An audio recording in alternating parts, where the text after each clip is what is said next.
Welcome back to Dear Host. Today's letter is about that moment after you say yes, when you realize you didn't actually want to, and you're already tired just thinking about it. Life is crazy. Let's talk about it. I'm Silas. Hi, Silas. I'm writing because I've noticed I have a hard time saying no without explaining myself. Not just a quick explanation, a full one. I'll give context, background, reasons, sometimes even a small apology, even when I don't owe one.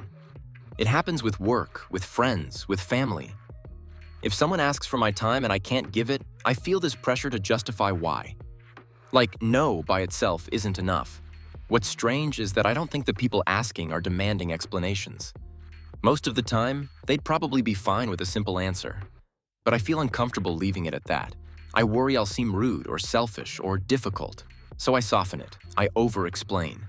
And then I notice that I'm the one carrying the discomfort anyway. I end up resentful or drained or quietly annoyed at myself for not being clearer. I don't want to become cold or unavailable. I just want to stop feeling like I have to defend my boundaries every time I use them. The part where you said, no doesn't feel like enough, really stayed with me. Because most of us feel this, some more, some less, and it tends to show up at the exact same moment every time. Right when we know we don't want to do something, but we also know that saying it out loud might create a reaction.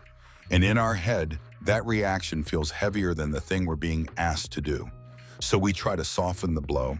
We explain, we give context, we offer reasons. Sometimes we even apologize for wanting what we want. On some level, that feels easier than just saying no and letting the moment exist. But what we're really doing is trying to manage discomfort in advance, ours and theirs. We assume the other person will be disappointed or annoyed or think less of us, so we take responsibility for smoothing it over before it even happens. That's where the drain comes from, not from the boundary itself, but from the emotional labor we attach to it. Saying no isn't actually the hard part.